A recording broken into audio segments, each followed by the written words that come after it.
بسم اللہ الرحمن الرحیم۔ السلام علیکم۔ بغداد کے مشہور شراب خانے کے دروازے پر دستک ہوئی۔ شراب خانے کے مالک نے نشے میں دھت ننگے پاؤں لڑکھڑاتے ہوئے دروازہ کھولا تو اس کے سامنے سادہ لباس میں ایک پروقار شخص کھڑا تھا۔ مالک نے اکتائے لہجے میں کہا، معذرت چاہتا ہوں، سب ملازم جا چکے ہیں، یہ شراب خانہ بند کرنے کا وقت ہے، آپ کل آئیے گا۔ اس سے پہلے کہ مالک پلٹتا، اجنبی نے اس کے کندھے پر ہاتھ رکھ کر کہا، مجھے بشر بن حارث سے ملنا ہے، اس کے نام پر بہت اہم پیغام ہے۔ شراب خانے کے مالک نے چونک کر کہا، بولیے، میرا نام ہی بشر بن حارث ہے۔ اجنبی نے بڑی حیرت سے سر سے لے کر پاؤں تک سامنے لڑکھڑاتے ہوئے شخص کو دیکھا اور بولا، کیا آپ ہی بشر بن حارث ہیں؟ مالک نے اکتائے ہوئے لہجے میں کہا، کیوں، کوئی شک؟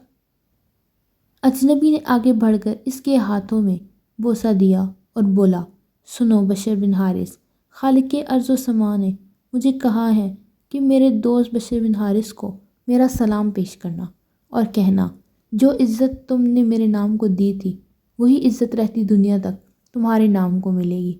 اتنا سننا تھا کہ بشر بن حارث کی نگاہوں میں وہ منظر گم گیا جب ایک دن حسب معمول وہ نشے میں دھت چلا جا رہا تھا۔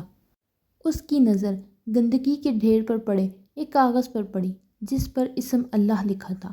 بشر نے کاغذ کو بڑے احترام سے چوما، صاف کر کے پاک جگہ پر رکھ دیا اور کہا، اے مالک عرش عظیم، یہ جگہ تو بشر کا مقام ہے، تمہارا نہیں۔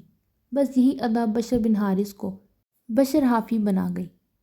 وہی بشر حافی جس کے متعلق اپنے وقت کے امام احمد بن حنبل فرمایا کرتے تھے، لوگو، جس اللہ کو احمد بن حنبل مانتا ہے، بشر حافی اسے پہچانتا ہے۔